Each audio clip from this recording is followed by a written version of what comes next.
Here's an interview from one of our past shows on Rock and Metal Revival. If you're interested in hearing full shows, go to our Facebook page and check out our list of affiliates for times and places where you can hear Rock and Metal Revival.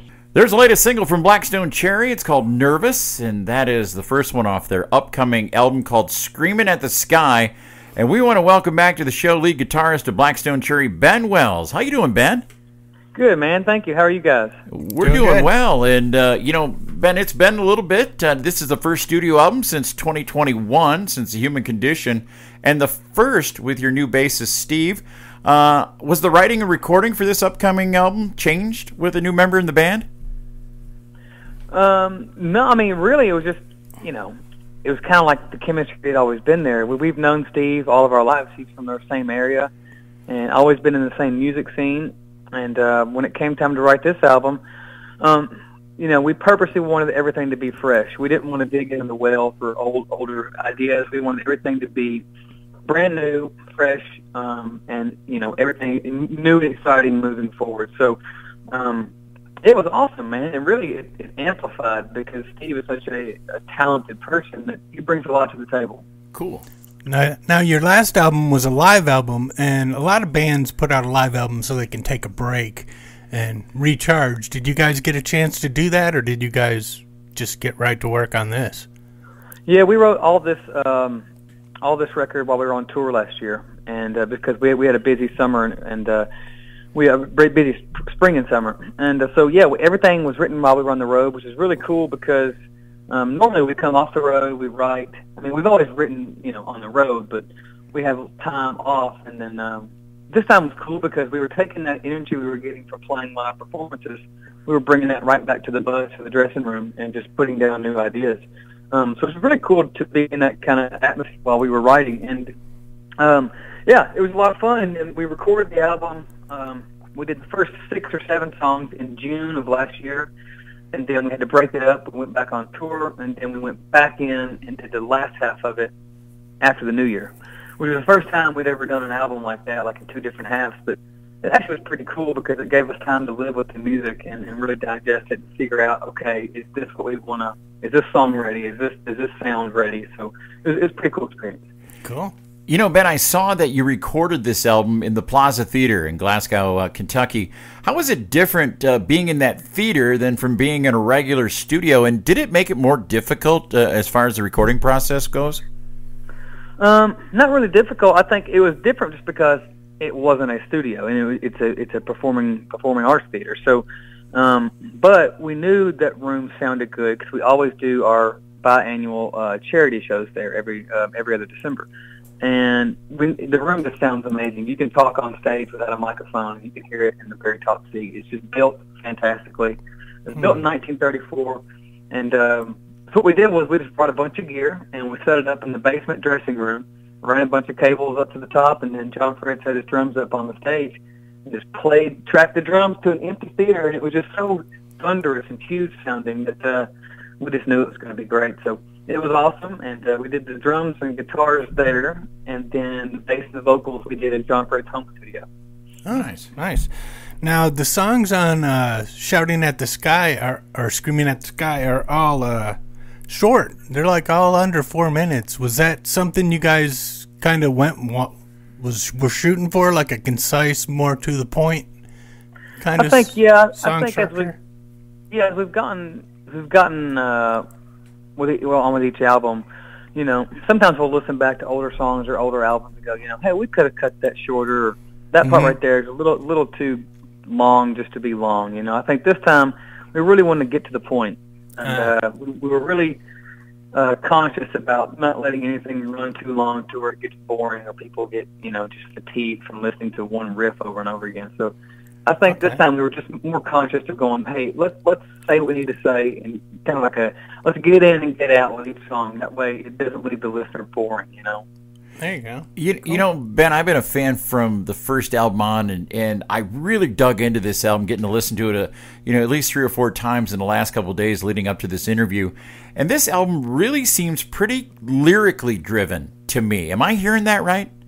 Yeah, this is the first time, I think, this is the first album we've done that has been as transparent as it is lyrically. Now, granted, the music is super in your face, and it's very much riff rock driven, but lyrically, we had a lot to say this time around, I think, and we really wanted to touch upon some things that we knew could be relatable to other people, and we just took off a different layer essentially, and said, look, if it doesn't make sense coming when the listener can listen to it, then let's not do it, because we don't want to. Sometimes you just need to flat out say what you feel, and that's what we did this time around. Okay, nice. Now, what songs off the new album are you looking forward to playing live? Because, I mean, any of these sound like they're going to go over like gangbusters. Yeah, we've been doing Out of Pocket and Nervous live, which has been great. And we were working up Screaming at the Sky a couple of weeks ago at a sound check, so that one's going to be a lot of fun to play live. I'm really looking forward to playing that one live. And then, there's a bunch, really. I mean, you write every song with the intention of performing it live. I think Screaming at the Sky is going to be the next fun one to go play. That's awesome. Yeah. Ben, to be honest with you, I have to say I really like the tribute you guys did to Tina Turner with What's Love Got to Do with It.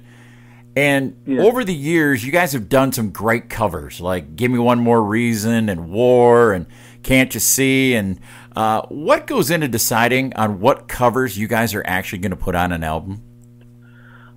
Usually it has, we did Give Me One Reason because that was a song that Chris and his dad had used to play a lot. When Chris's dad was still alive, he played in a really great cover band, and Chris would always get up and jam that song with him. So that's where that was inspired. Tina Turner was inspired. We were overseas last summer, and we were at the Hard Rock Hotel, and John Fred was on the speakers, and John Fred heard it, and he just saw Chris go outside, and then he heard the song and said, man, I think Chris would be great singing that. I bet we could do a really cool version of it. So we went to the studio and did it. And so it just comes like really just either spur of the moment, or it could be something that means a little more, something more special, like Give Me One Reason. But there's lots of songs that we hear and go, oh, that would be cool to do our own version of. But we don't want to do too many covers. We're all about originals. But it is fun to do one, take one, and kind of put our own spin on it. Exactly. Nice. Now, even with the shorter songs on this album, you guys still take the time to put in some killer guitar solos. I mean, do you think that's kind of a lost art anymore? And so many times we get stuff and they don't even bother with a guitar solo. It's just they just beat you over the head for 4 minutes and then they're done. Yeah, I think with us, it's like if the song calls for a solo, then it'll have a solo. I think we didn't want to put solos on songs just to say here's a guitar solo, because that just gets too gratuitous, and we're like, it doesn't make sense, So it feels good to be able to sit back and be confident enough in a song to say, okay, this song sounds like it needs a solo right here, or this song doesn't need it. And I think it's just a conscious decision to always to make. The song has to dictate where it goes. Okay. I'm not sure if it's a total lost art. I mean, a lot of the newer bands really probably aren't doing as many of them, but there's still plenty of bands that are out there doing it. It's just, I think they have to be tastefully done. Yeah. Good point. Now, as far as touring goes, you guys are so huge over in Europe. They just love you over there, but we all love you here. What's the chance? What is the outlook for the U.S. tour for 2023? We got, of course, we leave tomorrow to go to Wales to play a festival, and then we've got a few dates in August, and then we go back overseas in September in between some U.S. festivals we're doing here. And then we're lining up a tour right now for the fall. So we're definitely going to be busy. We're going to be out there promoting this thing as much as we can. Outstanding. Nice. Now, during a regular Blackstone Cherry concert, how many guitars do you usually go through? Change? Probably 3 or 4, depending on, if we're headlining, I'd say 3 or 4, How many do you take on tour with you? And how many do you come home with? Do you come home with a bunch of extra? No, not as much as no, I think we have Chris and I, we have several guitars that we love to take, but I think, once you get used to the touring rig, it's like, if it works, don't fix it. I mean, if it's not broke, don't fix it. So, but we have like 6 or 7 apiece on the road, and 3 or 4 a night, depending on what tunings and what sound we're going for, Okay, that makes sense. Now, the new album, Screaming at the Sky, comes out September 29th, and I see the album will be released in all formats. Vinyl, I see there's also a limited edition LP box set. Can you tell me a little bit about that? Yeah, it's got some. I think it's got some. There's so many different box sets that we're going to be putting out for America and overseas, but some of them have some signed photos in them, and I think maybe like a patch or some stickers. And I think there's different stuff. We definitely want to make the packaging cool and worth people's time and money. But I know the album, the vinyl comes in different colors too, which is always fun for people to collect. And, Cool. it's cool stuff.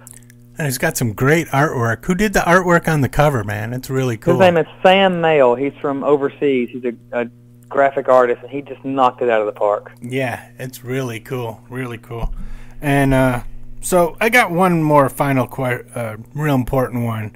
Do you think the song Here's to the Hopeless could have benefited from adding some cowbell or maybe some talk box?